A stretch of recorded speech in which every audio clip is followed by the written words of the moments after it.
The beautiful city of San Sebastian, the home of the 1992 start to the Tour de France, now hosts again the 15th running of their own classic, the race from San Sebastian to San Sebastian. Michel Dernice of Motorola here on the left of our picture.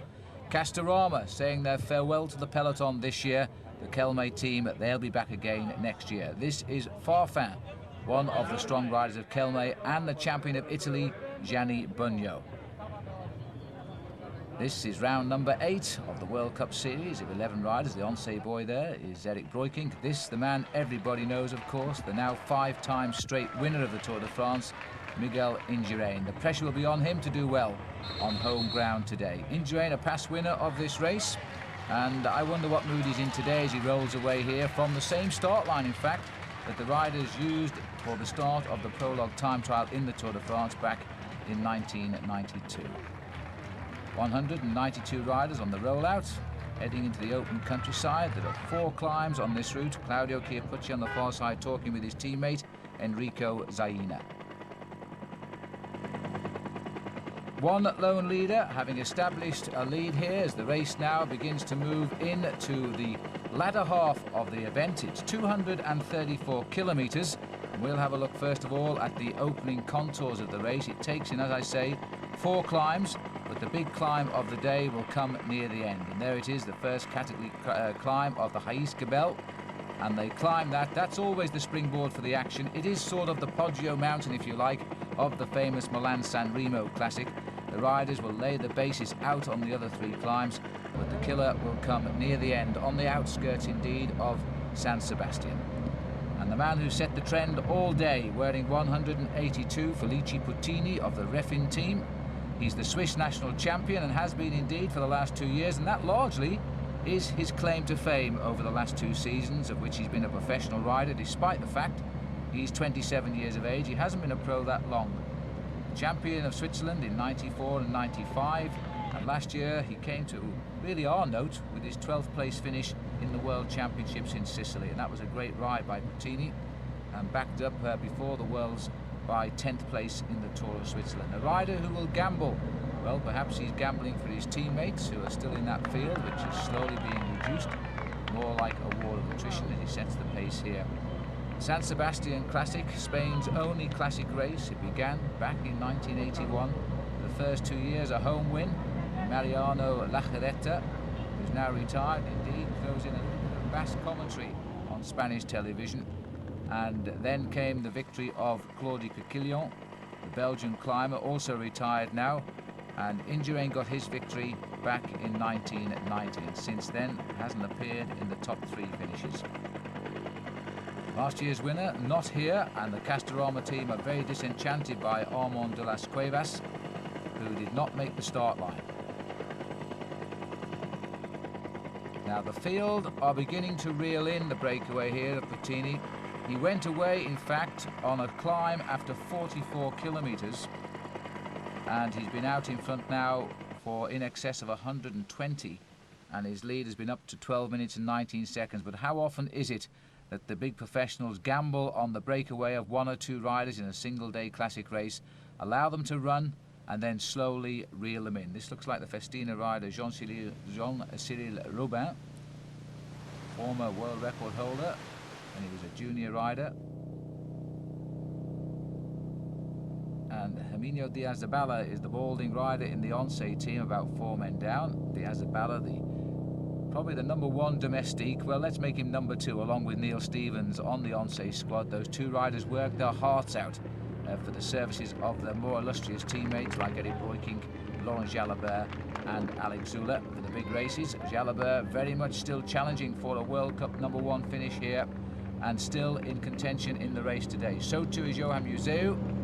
If he could win today, I think that would stitch it up for him. The event spread over 11 races, but let's not forget that Johan Museeuw started out well. His main victory of the season, his main aim of the season indeed, to win the Tour of Flanders, which he did in April, and since then he's found himself near the top. There's Alex Zülle in yellow, also paying great attention as he steadily moves up the overall rankings this year, and Laurent Jalabert just flashing through on the inside of our picture there. Well, Jalabert, what a superb season that man has had. winning Milan-San Remo and Paris-Nice right out at the beginning of the year. What a comeback indeed from that crash he had at Armentières at the opening stage of the Tour de France a year ago. Gaywiz anxious to do something. Ugrimov is there on the right. Caught a glimpse too of Franco Ballerini, the winner of Paris-Roubaix, finally getting the victory he was hunting for. And the tempo now is pretty rapid, and it's the sort of tempo a lot of teammates here throwing the weight behind the chase, which is a good sign that there are a number of leaders feel they have the confidence. But of course this is the build-up now, to try and get to the mountain first, and to try and hold your position near the head of a peloton doing in the region of 55 kilometers an hour takes a lot of skill and a lot of nerve as well. Many of you may be watching the video having spent time racing in Belgium. You'll know that the small hills around Flanders, if you ride even an amateur race there, you will fight for 30 kilometers to hold the top 15 position before you make the turn onto the small climbs, and that's what's happening here right now. Riders at the front of the peloton trying to defend their positions, allow nobody else to come up. Now this is Johnny Veltz here. We haven't seen too much of Johnny throughout the season as part of the Motorola team, but there he is now setting the pace. Well, maybe he's trying to keep the pace high because Lance Armstrong is riding this event, and Armstrong has had a very good performance since the Tour de France. He's come out very strong from the Tour de France, and that was the first tour that Lance finished. Near the end at Limoges, he won a stage, and a very, very sad tour, of course, for the Motorola team with the death of Fabio Casatelli. But Armstrong seems to have come out of it physically very, very good indeed. He rode well in the Leeds Classic a week ago. 60 kilometers to go. That's 38 miles from the finish. And I can only assume that Motorola have been told to ride by Armstrong. He is the obvious choice. And keep the pace high. Puttini, the gap is now down to 4 minutes 18, and that's well catchable now. 192 riders on the start line this morning.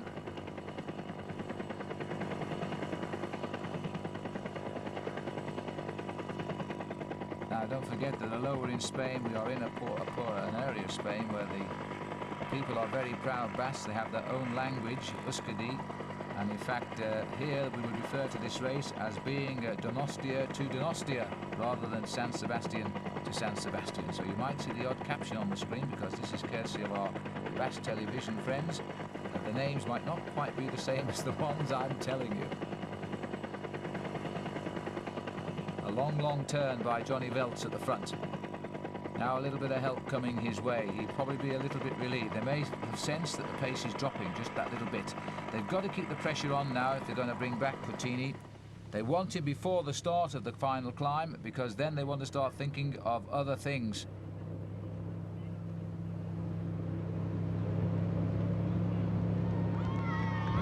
Then is Berrutia here, the balding man who looks almost the identical of the man behind him, who is Diaz Zabala.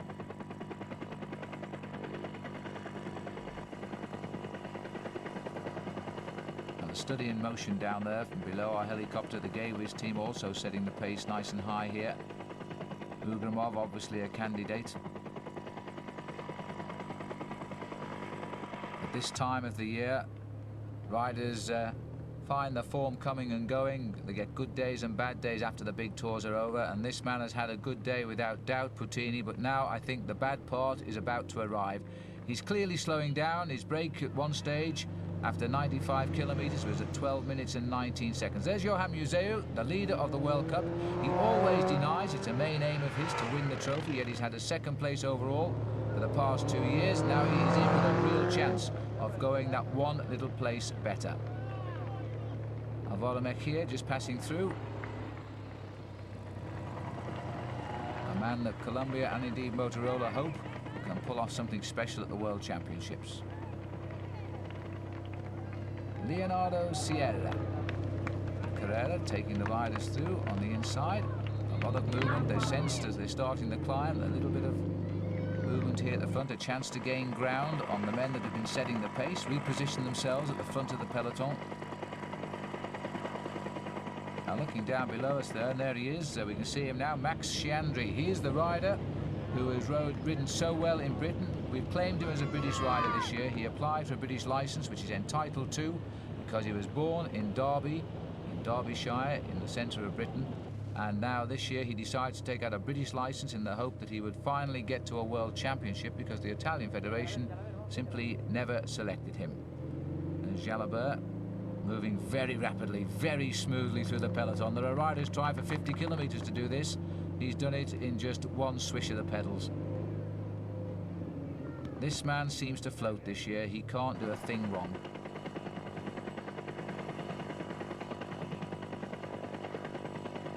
And Jalabert now beginning to challenge the world number one, and could well claim that position. He will line up for the Tour of Spain, Laurent Jalabert. Now, Indurain is rumoured not to be wanting to ride that event. Tony Rominger won't start, the winner for the past 3 years. A good ride in the Tour of Spain by Laurent Jalabert would probably give him the number one slot. Over the top of the small climb and on the way down again, Once are now beginning to pull their organisation together. They always feel the pressure, of course, in Spain, but this is their style wherever they race. Remember their marvellous Tour de France. It looks as though Neil Stevens is now the workhorse of the moment, followed by Herminio Diaz-Zabala. They're now going to try and shut this race down and hope that Jalabert can go clear on the final climb. That's the plan. The rest of the race knows it as well. They just hope that they have the answer when the time comes. 7 wins before the month of January was out for Neil Stevens, but they're all in Australia. There's where we are. We're approaching the Heath Gabelle. 55 kilometres still to ride. It's about 42 miles. You note just by where the arrow is flashing there is one small climb which is steep and could split the field before they actually descend and start the final climb up the Heath Gabelle. It's an 8-kilometre climb, by the way, with a 6-kilometre descent. 53 kilometres, and this is the ref-in rider, Puttini.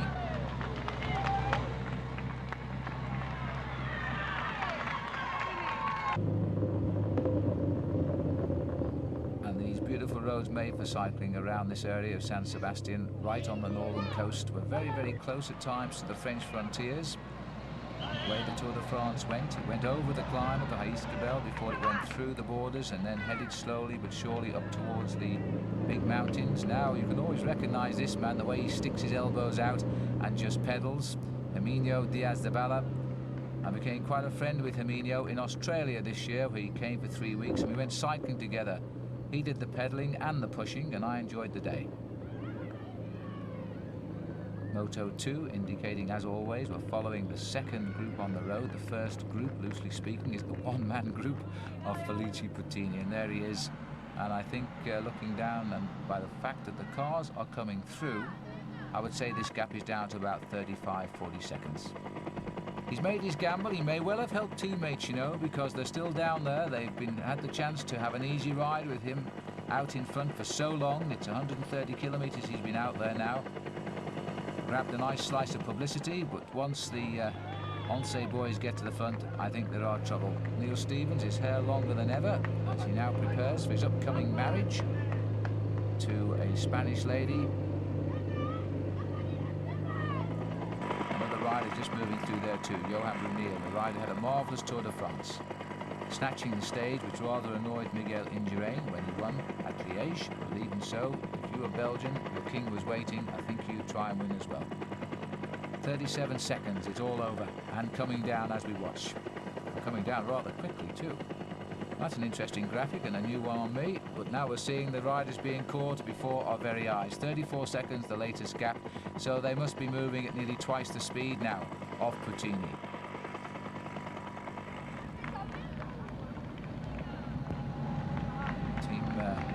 Team Masseur passing a drink, but you can see now the fire's all gone. He knows they're coming.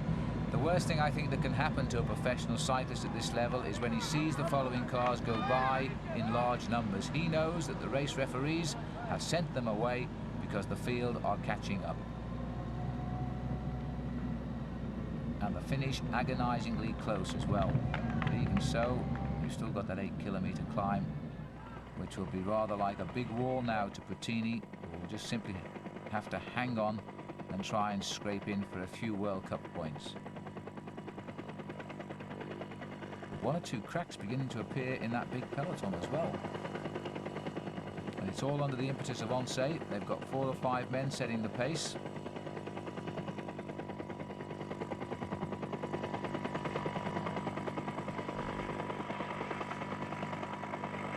Lush green fields here, and in fact the weather not like you might expect in Spain. Oh my goodness me, just feel the pain in those legs now. Puttini has hit the wall here, and if he looks over his shoulder, he's about to see the main train on its way up. And there they are. They finish it off so quickly when they come for the kill. A lead of 12 minutes and 19 seconds swept away by Neil Stevens there without even a look to his right. Puttini making no effort to get on here. He's hoping he might tip over the top of this small climb and catch a wheel. Otherwise, he's on for a long, lonely ride now back into San Sebastian.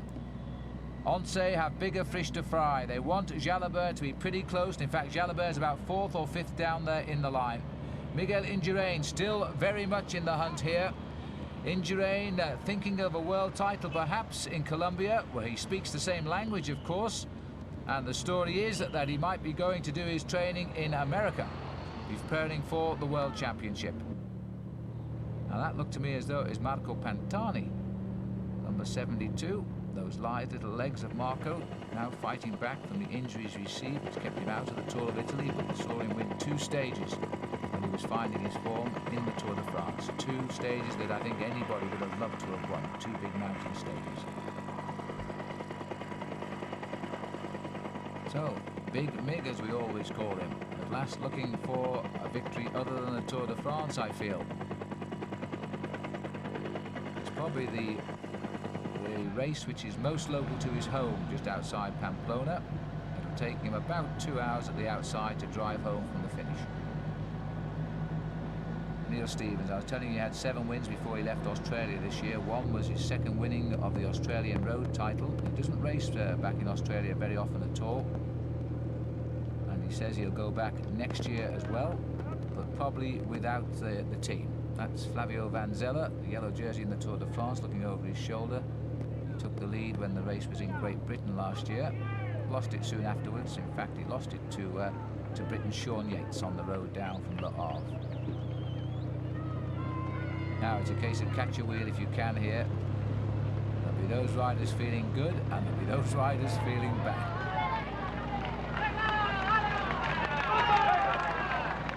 Just to the right of our picture, we've got the man, Alvaro Mejia, so perhaps in fact the pace-making by Johnny Welch wasn't for Lance Armstrong, but indeed was for Alvaro Mejia. It's of course, if he can get away on the climb of Jaizkibel, well, he can hold on to the finish with a good descent. You can escape, it's the springboard, and if you go in a small group, Mejia might equip himself quite well.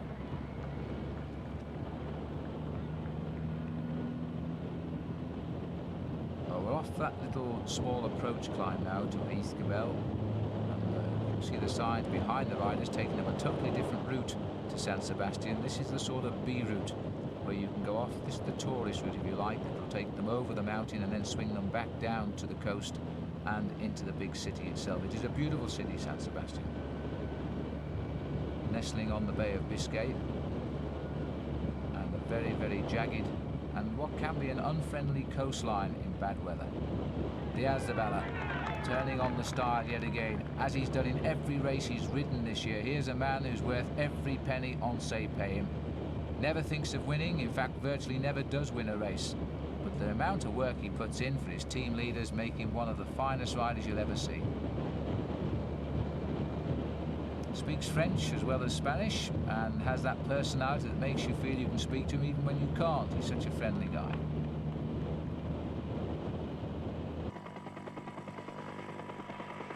And there is the descent. There you can see those in contention and those hanging on from this helicopter shot here. A long thin line at the back with lots of spaces between the wheels.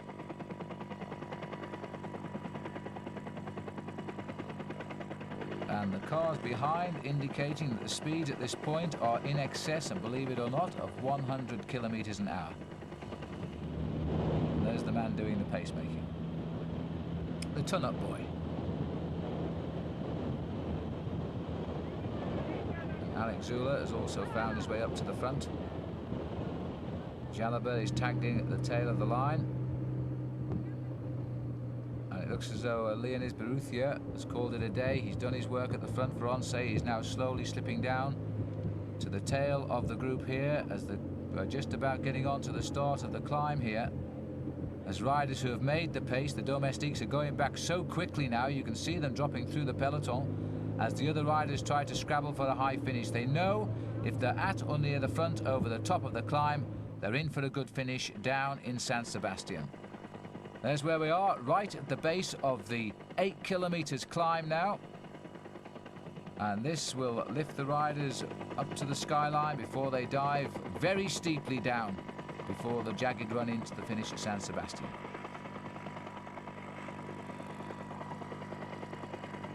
Once have done just about everything they can at the moment. Chevy, former stage winner in the Tours of Spain and France. And Thierry Gouvenou from the GAN team. And if any of you are wondering if Chris Bourban has recovered enough to ride this race, the answer is he hasn't yet from his crash in the Tour de France, but the news is he probably will come back for the last couple of long-distance classics of the season. Not with winning thoughts, but with thoughts of getting himself in shape for a great season in 1996, when, of course, he will defend, more than likely, his Olympic Pursuit Championship in Atlanta, Georgia. Inside 25 miles or 40 kilometers to go.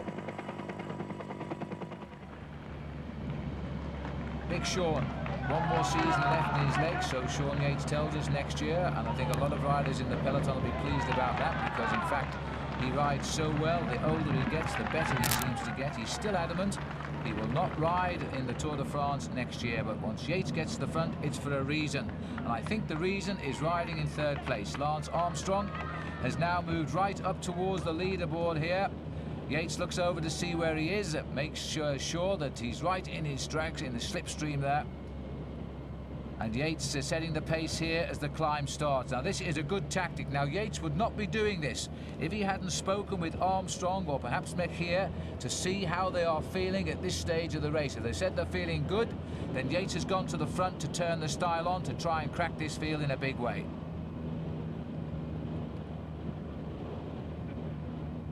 I wonder if next year Sean Yates, who always has ridden well in the Paris-Roubaix, will put in one big bid to make the win. I wonder indeed if the team, the Motorola team, will work to help him win that classic and let his season, his career finish on such a high note.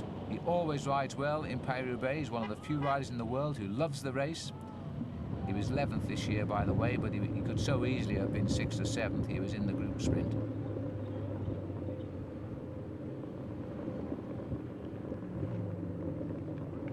Well, this is the little ups and downs as we approach the climb, and now we've turned onto the climb. That's indicated by all of the pavement artists from the Basque area of Spain.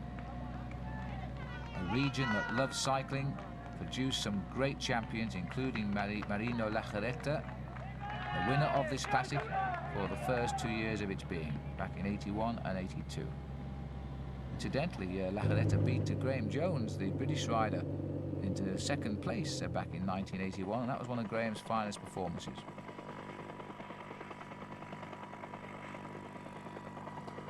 Now, looking briefly from the camera there, I think it was Melchior Mauri and Alex Zula who'd got to the head of the field. One of the Euskadi riders. This is an interesting team, this Euskadi team. They're from the local area, and they're sponsored by various companies who group together. And none of the companies take due publicity. They just call the team from the region, which is the language they speak here, Euskadi, and they are riding this classic event. But it's a little bit too far for that one rider who's dropped back, and it is Mauri on the front. Former winner of the Tour of Spain, and what a great Tour de France this man had this year. Jalabert right with him. So we've got the famous tandem from the Tour de France now back in action here. Melchior Mauri and Laurent Jalabert. Jalabert cutely looking around to see who is in this group and who has made the split with him. I think we've got Escartine in the group here. There's a Motorola rider slipped out of my shot so quickly that I didn't catch who it was, but whoever it was, his legs just folded up.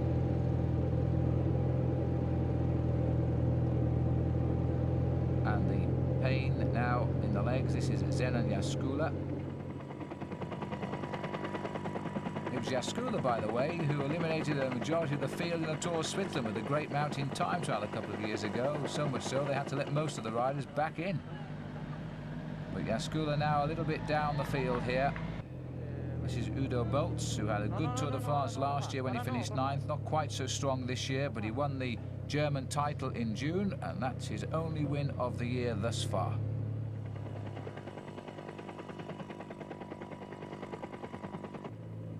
Now this looks as though we've got Laurent Dufaux, the Festina rider here. Swiss man, who's now decided that time has come to open up the gaps, and Dufaux turning the screw very, very tightly here. And Jalabert will probably be saying thank you very much. That's just the move I've been waiting for. Immediately gets his wheel. And Mechir. Well, I have to say that Mechir is not looking quite so comfortable now. He's locked into his position there.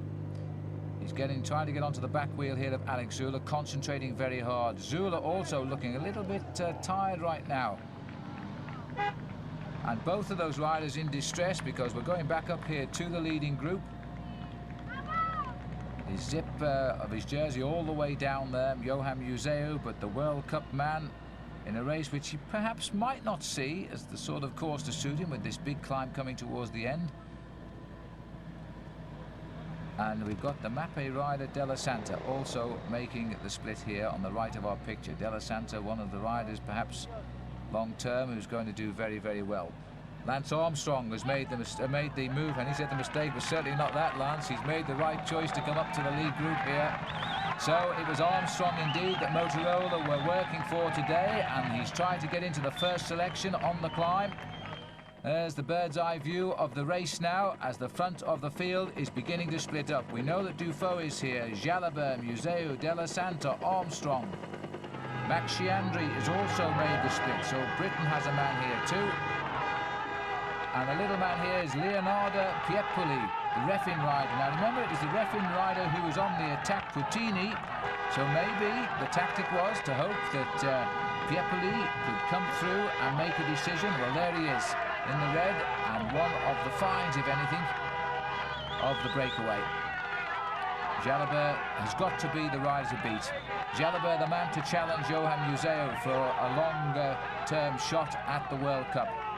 Della Santa a little bit annoyed by the fact that our motorbike is getting a bit too close here. Too much incentive for Laurent Jalabert. As we've accelerated away, Jalabert has turned off the gas just a little bit. Now they've got a split. I can't quite see from this position how many are in this group. It could be as many as 10 riders. Strong men have made the decision.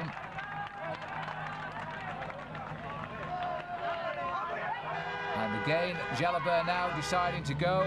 He had a good look at the camera there. He may well have said something about it being too close, because he's trying to split up this group. Freewheels immediately, reason being that Museeuw has marked him out well.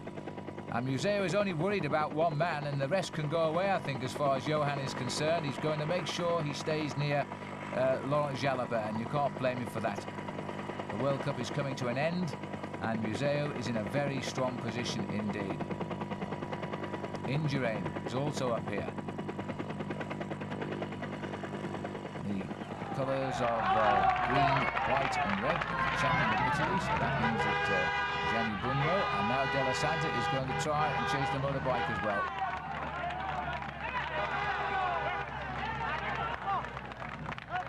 Stefano Della Santa started off with a great win overall in the Ruta del Sol this year. Followed it up in August with the second place in the Tour of Burgos. So he has the form. And Max Chiandri has joined him. So we've now got Della Santa and Max Chiandri. They've come together at the front. Now, the cat and mouse tactics, it's worth going to these two, because they know that Jalabert, Museeuw are probably not going to counter the move. Museeuw certainly won't, because you'll see the big points going for the World Cup competition to one of these two riders. And in fact, Jalabert knows it. Jalabert has caused the reaction, and not surprisingly, right behind him is Johan Museeuw. So we've now got a build-up of 5 riders, but the race is trying to regroup here. Della Santa has caused the problem. Mapei man, Stefano Della Santa, the #1 team on the UCI World Rankings. There now is Lance Armstrong, and I think that's Bruno Kengialter he's with down there. And in fact, it looks to me as though they've gone across to the leaders now. The helicopter's pulled back, so Armstrong and Kengyalta appear to have joined the front runners as well. We've got 3, 6, 8 riders down there. The Benesto man is certainly Miguel Indurain, so he hasn't gone with the counter-attack, and I suspect that many riders will watch for Miguel to try and make the move, and as a result, he may have decided he hasn't quite got it. There's Bunyo.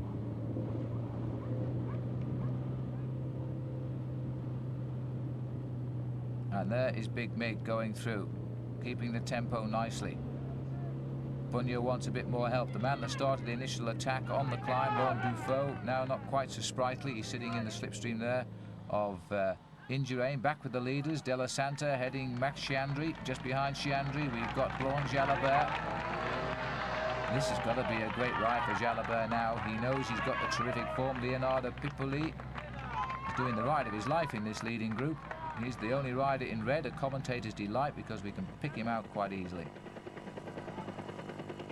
Just latching on. We've got 3, 6, 7, 8 riders now, and the man getting across is Laurent Dufaux, that small figure from the Festina team. And in fact, there's a regrouping here because they've slowed at the front.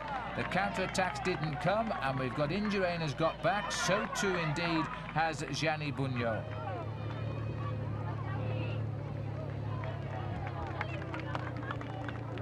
Marco Pantani, this little squat man, he makes you feel as though his saddle's too low and he's too short on the stem, but yet there's a position which he gets on with so well, and he climbs like a dream. Now this is the exposed section as we come towards the top of the East Cabell. The long road where you can always see the breakaways. You can also see what a tremendous crowd has turned out here in Basque Spain to support the race. Calming here. Jalabert drops into the pack. We've got Frank Vandenbroek, the man who went from Lotto to Mappe, has come onto the back here, number 18. This young man who unfortunately had a big argument with his uncle, Jean-Luc Vandenbroek. He left Lotto and he's gone across to the Mappe team, but he is beginning to show the signs of being quite a single-day cyclist. There is, I think, a lot of class there, and Jean-Luc Vandenbroek spotted it first, but Mappe have claimed him. Up over the top, Bunyo comes up over the top, followed by Stefano De La Santa, and De La Santa now looks as though he's going to have a go down the hill. It's a long exposed descent for a while. Here's the man that the French have nicknamed Dumbo because of his protruding ears, an unkind nickname indeed, but he doesn't seem to mind. And Pantani lost a little bit of ground on the climb there. And Indurain also lost on the climb, so Indurain hanging on in, and just about. He's not having the great ride that I thought he might have had at the start, and also in a little bit of trouble too is Gianni Bunyo. And this is the rider everybody says is finding his best form again.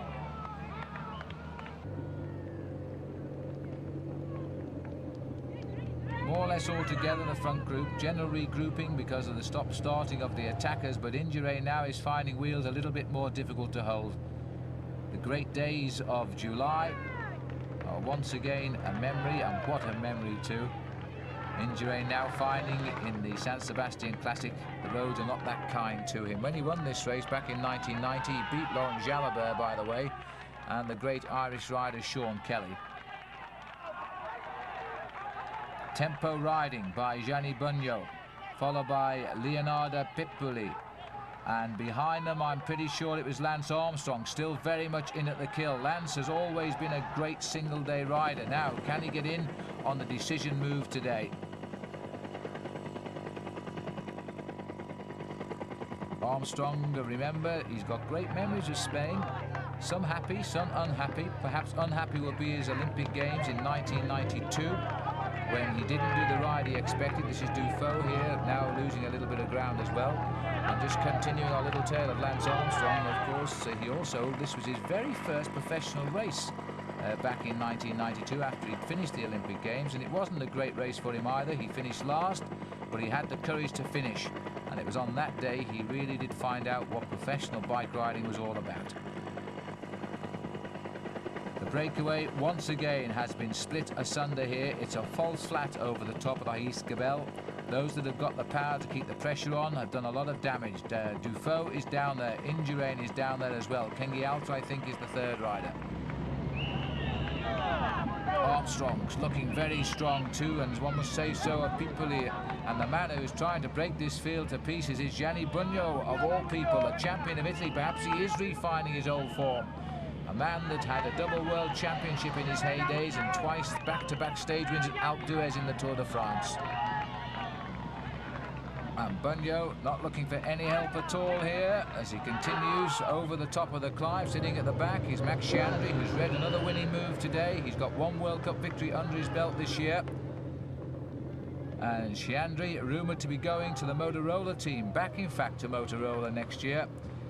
Although he's very much an Italian, of course, he was born in an English-speaking country. He seems very happy with the English-speaking riders. Almost had a contretemps there with the motorbike, which has disturbed his rhythm. He's riding on the wheel of Johan Museeuw, who's now dreaming of perhaps the World Cup final victory here, because a good result today and Jalabert will have his work cut out to continue to be a challenger.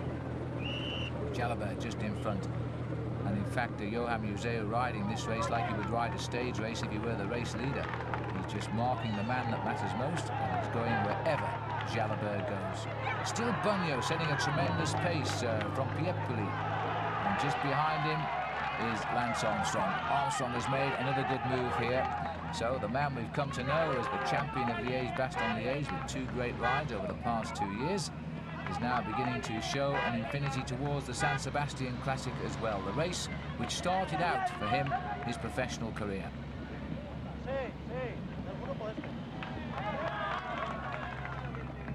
Gianni Bugno, such an attractive bike rider when he's on form or when he's in the right mood, but you never quite know when that day is going to come with Gianni. Right now he's looking good. Although our camera's not showing the chase group isn't that far behind. Only one rider from Oncé making it. Johan Bruneel almost made it and fell back. Bugno still out there in front, the misty conditions continuing, and the Basque flag waving. Well, I have to say, no Basque rider has made the split. This is the chase group now. A brief glimpse there of Dufault.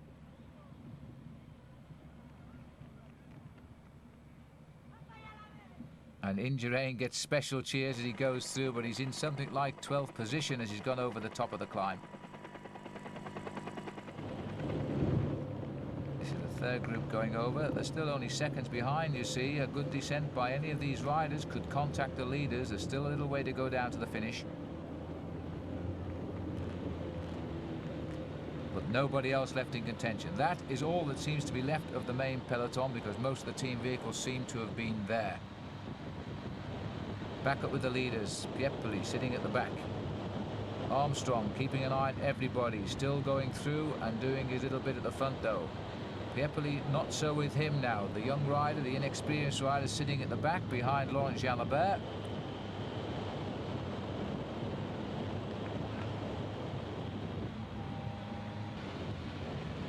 26 seconds. They're calling it the Indurain group, which indicates in fact that Indurain has got back into the main chase behind. Bugno is leading this group and they're hovering around 26 seconds.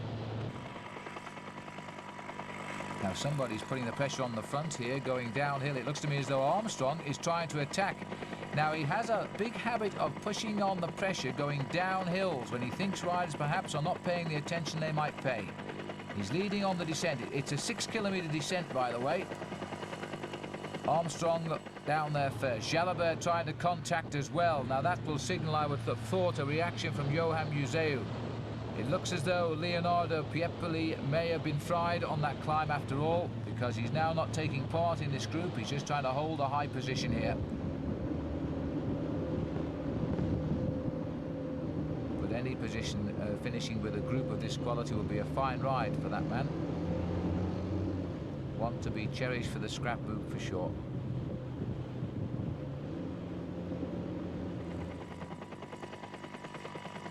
There's Lance Armstrong. Jalabert making contact. and it looks as though it's the blue jersey there of Max Chiandri who started the descent. We're still calling it the Bunyo group, but I don't think Bunyo is right up at the head of it right now. 24 seconds, so Indurain is slowly dragging that group back into the contention, if indeed it's Indurain doing the driving. Piepoli trying now to rely pretty heavily on getting a free lift back up to the breakaway, which is establishing on the way down. Another skill in international cycling, the skill to go down hills absolutely perfectly on the corners and to produce the high speed. One or two riders are hesitant, and Greg LeMond was one of the best exponents at this. He could descend so well.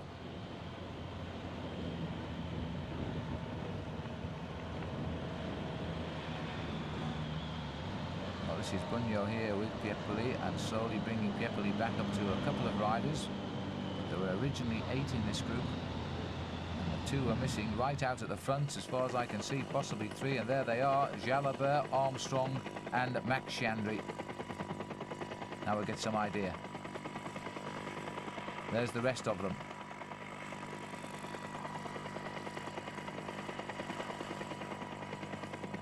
One passenger with Piepoli. Museo is the rider being left to do all of the work. The other 3 know he's got to, because he won't want to lose Laurent Jalabert, so he's trying to hold Jalabert, and he might come back yet. I think we've got the first 3 groups on the road here, and they're only spread across 25 seconds, and we've still got 29.8 kilometers to run, which is about 19 miles to go.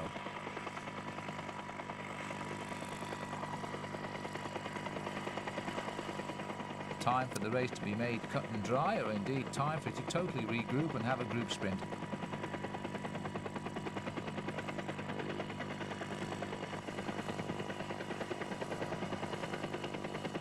Large crowd waiting for the arrival back in San Sebastian. Now have the pleasure of following it on television sets, of course, as they run down towards the finish away from the top of the mountain. This is live coverage.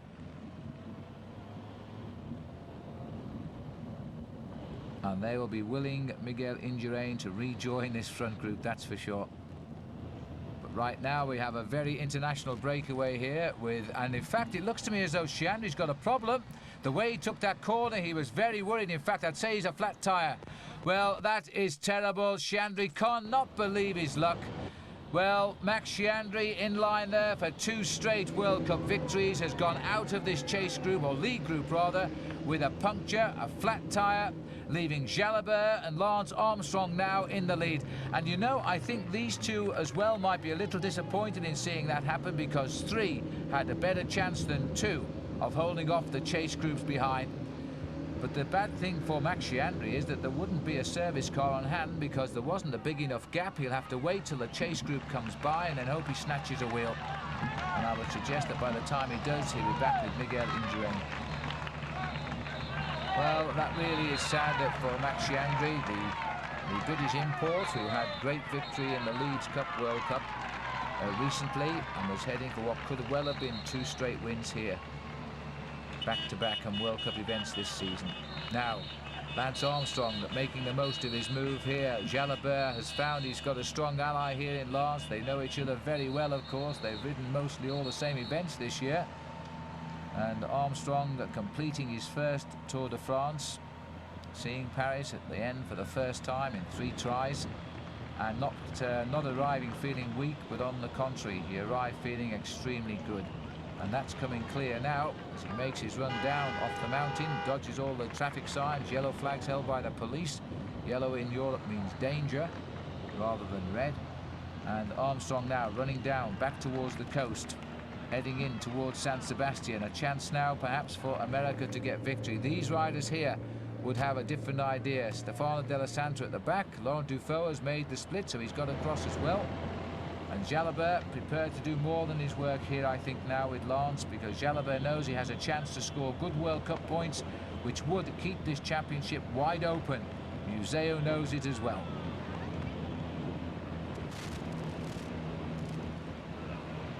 Armstrong had a terrific season. All went well for him after winning the Tour du Pont in grand style in the United States after finishing second for a couple of years. And now, once you get one big win under your belt, you suddenly begin to believe in yourself as well. He's been looking for the move quite clearly. He planned to go on the last climb. He moved his men up to see the race got to that last climb as one unit. He's profited by the heavy work of the Once team. He's made the decisive moves, and now he's only got one man to worry about in Laurent Jalabert. Unless, of course, these four catch up again, and Museo is having his say here because he's doing most of the work. In fact, whenever our cameras come back here, I haven't seen anybody help, but there we are. Bunyo is prepared to help.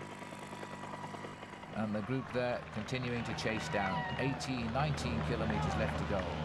About 11 miles still to go to the finish. These are the suburbs of Donostia, or San Sebastian, as we would call it. And the crowd, this is their big day here in northern Spain. And we're watching a man who isn't Spanish but speaks the language fluently, Laurent Jalabert, and of course rides for the most famous of Spanish cycling teams, Once. Max Chiandri, so he's got back into this group. He must have got a wheel change pretty quickly indeed, but my goodness me, he must be trying to blot out of his mind what might have been. There's where we are now, a few little climbs to come, a little ripples before we run into the finish. And poor Max Chiandri now having to try and put right and readdress the problem which has taken him away from this leading group. But there is a slowing here by the two leaders. It's almost as if they can sense the return of Max Chiandri. It's about now when I wish our cameraman could turn round on the saddle, because I think the group is coming right back to them. And that is the group containing Max Chiandri there, and also Miguel Indurain. Now let's have a look along the road, because they will be the third group on the road here now as we course through the suburbs of San Sebastian. And that group seems to have grown a little bit. When we move along the road, we'll pick up then the group which will contain Johan Museo, Stefano Della Santa, Gianni Bunyo, and Leonardo Piepoli. And there they are. And in fact, it looks as though it's Della Santa doing a lot of the work here, trying desperately now to reach the front group. He has had a very strong ride today, Della Santa. Mappe man. Piepoli is along for the ride. He's sitting at the back of the group. They're saying it's 50 seconds between Indurain and Chiandri's group and Jalabert. And these four we're looking at the moment, they are in between. Little look over his shoulder there from Johan Museo. I think he taken one look at the face of poor old Piepoli and decided there's no point in asking him to help, because I don't think he's got the legs now. Bunyo back up with the leaders. They're still holding a tempo. I thought they were faltering, but it seems they found this riding style again here now. Never afraid to do a turn at the front is Laurent Jalabert. Now, in fact, are the group coming up? Because the way the chief commissaire is gesticulating, he's trying to clear the backlog of vehicles between the two, and it could well be that the gaps are closing down. This is group 2 on the road. He's got the Indurain Chiandri group just behind, and we've got these two out in front. So Lance and Laurent are now trying to hold off what is a very concerted effort to bring them back here, and they're not safe yet. In fact, Jalabert stepping on the pedals there, does a quick turn, eases up, and lets Lance Armstrong come through. The big legs of the former professional triathlete. Whoops. Oh, and a touch of cramp possibly coming here for Jalabert. He made sure he did that when Armstrong didn't see it. And the gap is still there, nudging around 28, 29 seconds. And you know, that could be enough. It's taking the race so long to claw back just a few seconds. Museo here has gone back to his team car to try and find out exactly what is going on with the two. There's Della Santa, who is quite willing to work here, of course, with his teammate, Johan Museo. But it looks as though Museo's feeling pretty happy with the way things are going, even so.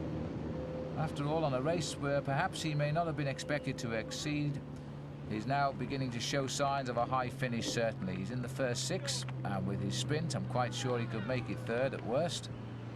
And he might get better than that if he can bring back those two leaders. There's the young up-and-coming star of the day there, Leonardo Piepoli. But right now he was just hoping his day was done, because he hasn't come off the back of these riders since the climb of the Haith Gabel.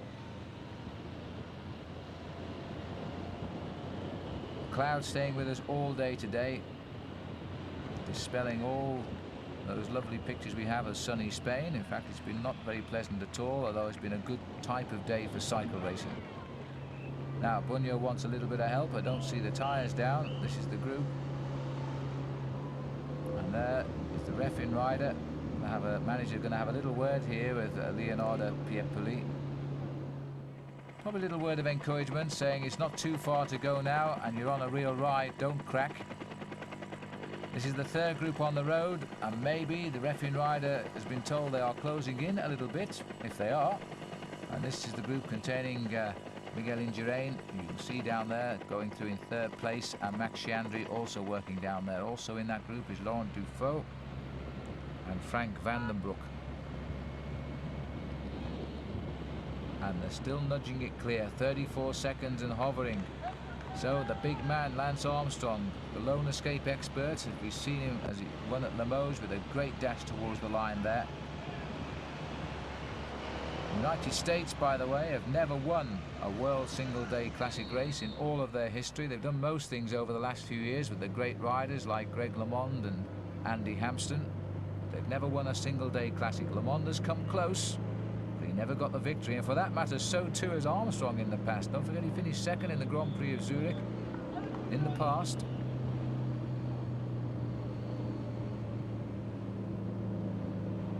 But this is becoming a cat and mouse pursuit now. And once you see riders going alongside team cars asking questions, it means they're beginning to feel a little bit desperate. Just a general regrouping here at the front of the chase group.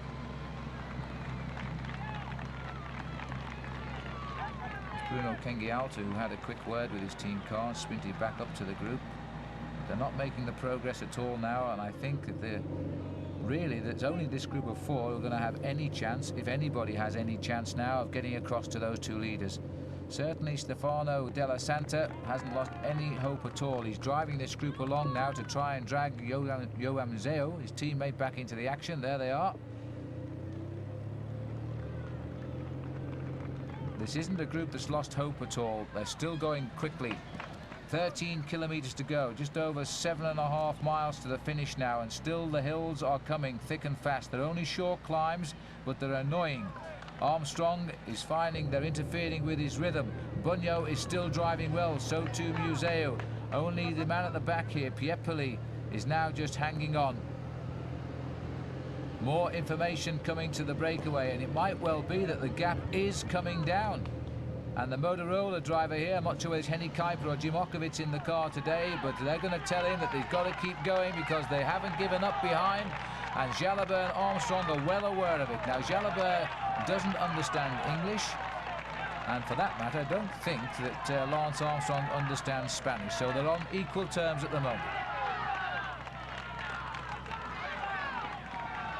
Jalabert a Frenchman, of course, but I think that Lance is beginning to pick up a few words of French these days. But the on-site team manager, Saez, always speaks to Laurent in Spanish. And Bunyo, he's ridden extremely well in this race today as Gianni Bunyo. Always riding with determination, indicating that he might be thinking of a good ride in the upcoming World Championships, which was at the wrong end of the year this year, of course, for everybody. They've moved them into October. Rather tired face of Laurent Dufaux, but he never gives up, does Laurent. Bruno Kengialto goes through as well. This is the chase group now. Frank van den Broek is still here. There's Max Chiandri on the right of our picture. And there is Miguel Indurain, still mixing it with company in the third group. What a marvellous man. There's Max with the leading duo, and now having to recover at the back. Van den Broek just behind. And now we've got Casagrande in the yellow jersey, setting the pace at the front, and Paolo Lanfranchi, who is also here, another rider who rode well in the Tour, come into the picture at the very late stages of the race.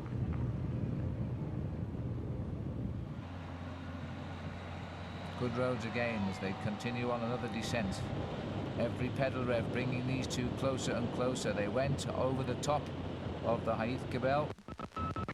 Armstrong was the man that made the move, followed by Chandry. They were joined by Laurent Jalabert. Then Chandry punctured on the way down, and it's left just the two of them to try and hold off this chase group of four.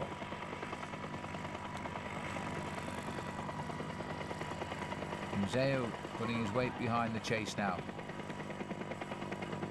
Johan Museo, what an incredible season that Johan has had, even without a victory in prospect in the World Cup. He's had such a wonderful... He won the general classification of the Dunkirk 4-day, which, by the way, is a 6-day race, but we've always stuck with its original title, the 4 days of Dunkirk. He was 5th in the Leeds World Cup event, and that's kept him right in the thick of it. And of course, as I said earlier, he won the Tour of Flanders for a second time in 3 years, and he was second in between, and the man that won in between was in fact Gianni Bugno. And now they're forming a strange alliance in the chase down of these two riders out front. The marvellous world cycle racing is. 10 kilometres to go, just over 6 miles from the finish.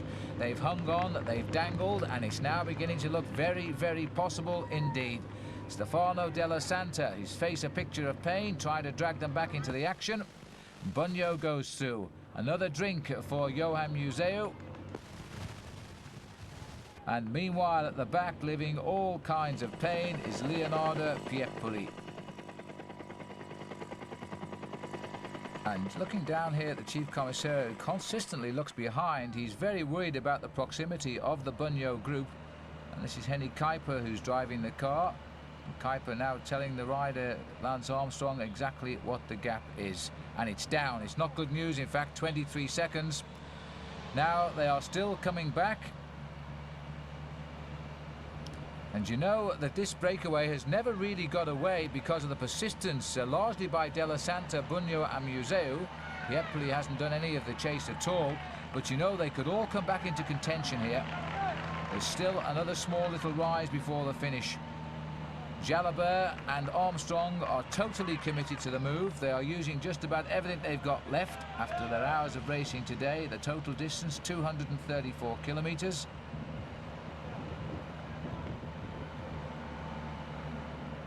And Armstrong turning a big gear, as indeed is Laurent Jalabert.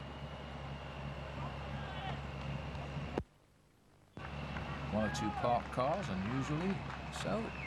But this is Spain, not France, of course, and the riders, all the vehicles are stopped. Roads do quite often see cars still parked on them in the cities. Here's the chase group. Della Santa still hunting, looking, goes through. Well, a little special sprint here. It was hardly a sprint, was it? Jalabert's turn at the front. He takes the money, and Armstrong in second place. Both of those riders are thinking of a much bigger victory in a few minutes' time. But you know, this group has made progress, and I think going round the top corner there are the vehicles behind the two leaders. And Gianni Bugno here, the winner in 1991, is now looking for another victory and can sense it might be coming his way. He's putting in a lot of assistance here to the two Mapei riders.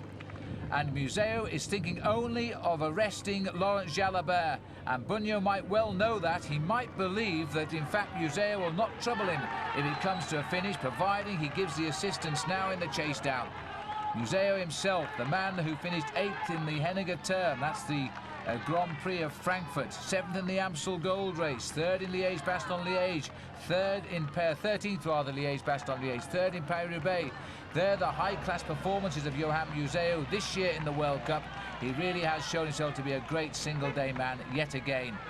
Now, these two are not with the same fluid rhythm they had before. The gap is tumbling. It's only 18 seconds.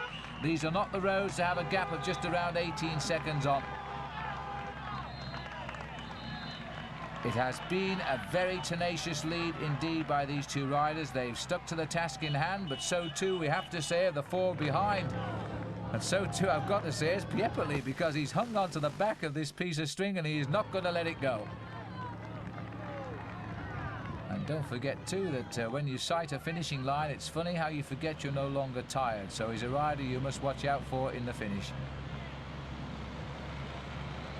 San Sebastian is so close now, the finishing line, down on the front.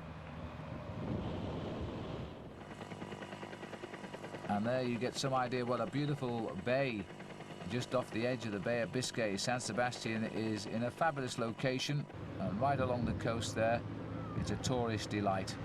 Now then, Bunyo wants a little more assistance, I think from the team car rather than from Piepoli. 10 seconds, we're going to see this gap bridge. We're going to see a bridge with something like 4 miles to go, I think. It's gone up very slightly, but it's nothing now because they can see him now. The commissaire here, I think, will want everybody out of the gap at this stage, otherwise he's going to form the bridge himself.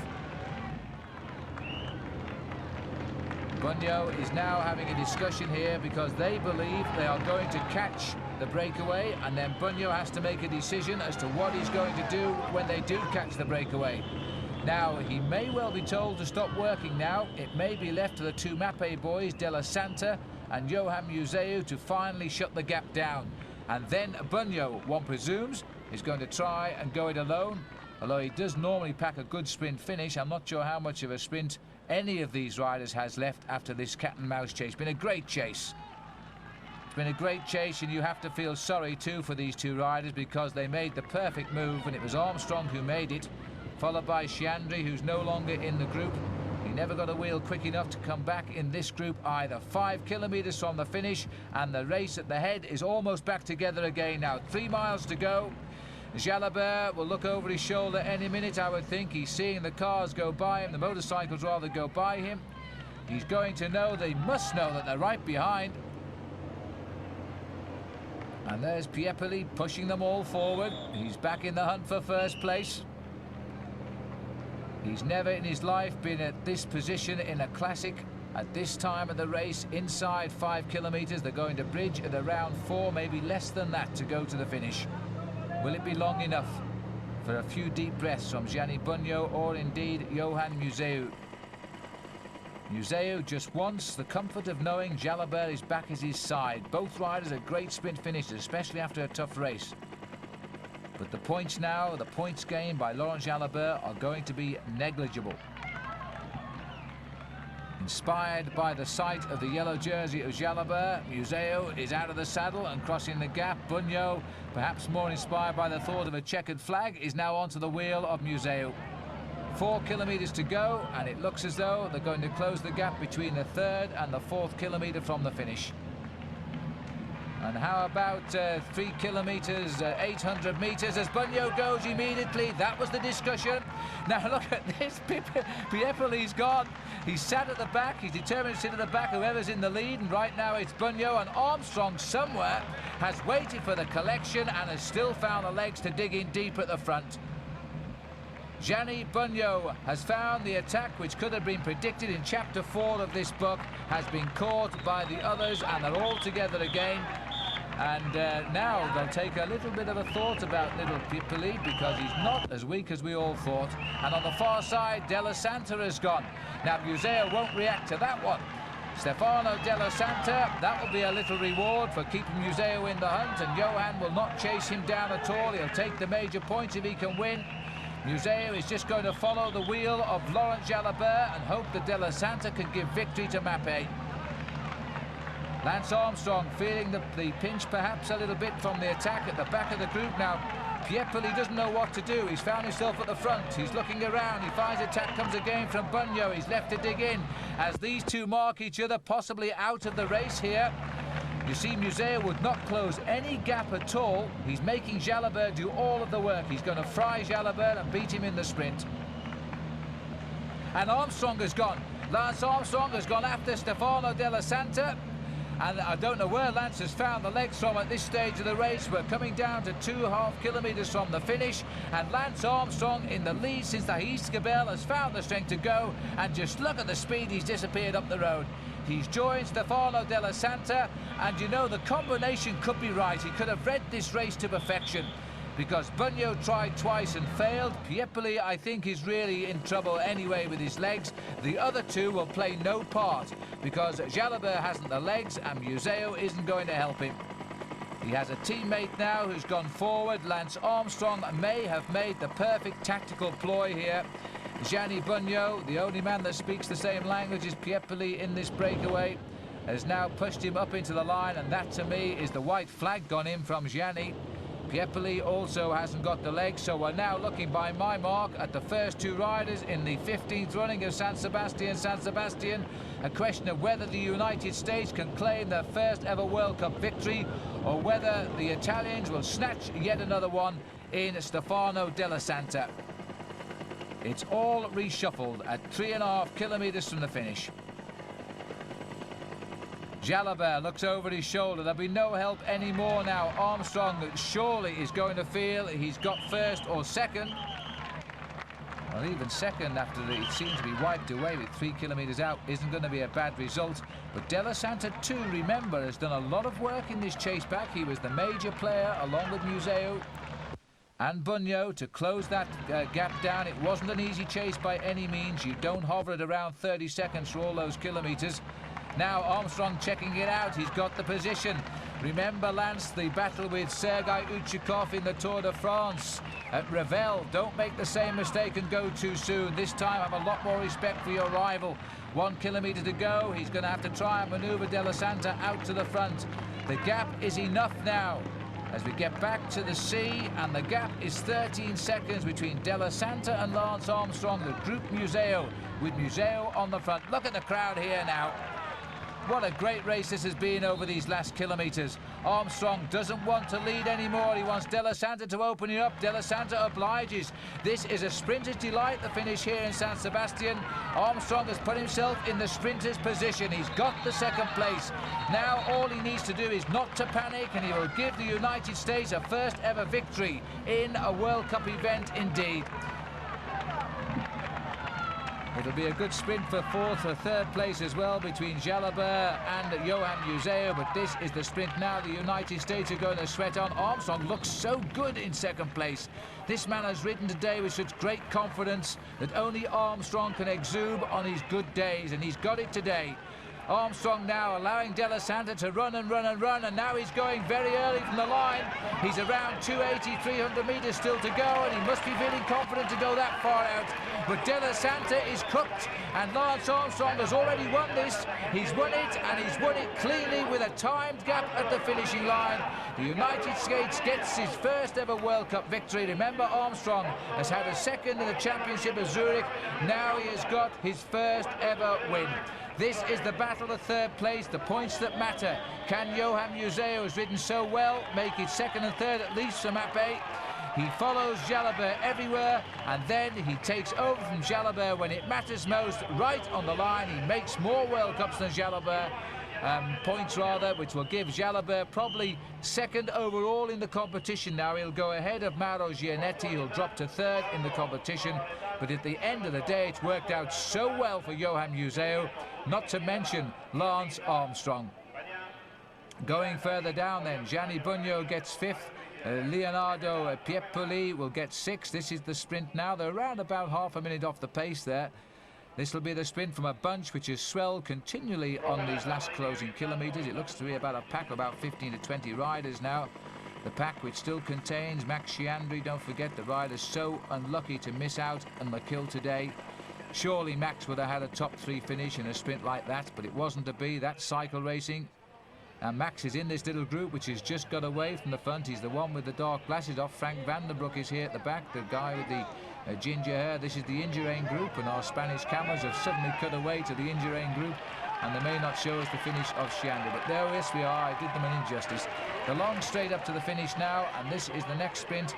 Indurain on the left of our 50. Max Chiandri, in fact, going to take the sprint from Frank Vandenbroek. He's got it on the line, and so Vandenbroek just being beaten there by Max Chiandri on the line. He can only rue the day and wonder what might have been, and what's left of the peloton has come over the line. But what a great race this has been, a historical race indeed for the United States, and it's come just a couple of years after Max Chiandri finished last in dreadful conditions and in the dark in his first professional race. Now he's come back in 1995, he's won it and become the first American to win a one-day classic. A second they gave him over Della Santa in the sprint, 27 over Johan Museo, Laurent Jalabert and Gianni Bugno. And this is how you win a sprint.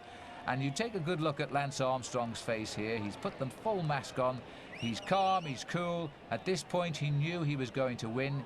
He was toying with Della Santa, who didn't quite know how to get out of the mess he got himself into. He knew he was about to lead out a rider who was clearly stronger than he was. Armstrong, cool and collected, making sure nobody came up on him from behind. The gap was big enough. It was an enormous gap. It opened so quickly from just a couple of seconds to 27. So Armstrong had all the time in the world here to just wait. And one kick, he actually caught Della Santa a little bit off guard. Della Santa didn't really expect Armstrong to go quite so far out from the line. And he hardly offered a resistance. He knew by the speed that Lance came by him, he was never going to get on that back wheel. So Armstrong will live to enjoy this result. A World Cup victory for him. He hinted at it in the Leeds Classic a week ago. Now he's confirmed he really is a man for the one-day races. Even on this shot here, when a rider puts his head down, as Stefano Della Santa did, that's a good sign that they've given up. And in fact, now all that mattered to Stefano was to hold on to second place. In itself, of course, a fabulous finish. Armstrong gets the win and takes the luxury of a look back to see how good it feels, and then gives us his traditional punch to the air and his conducting of the orchestra.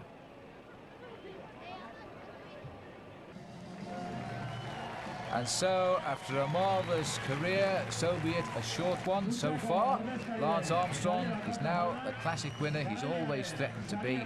Here is the reward, a win for him in the 15th San Sebastian Classic, round number 8 of the World Cup. He beat 191 starters. There certainly weren't that many on the finishing line. And when you're in the Basque country of Spain, you have to wear the famous Basque beret. And I have to say, Lance, it suits you.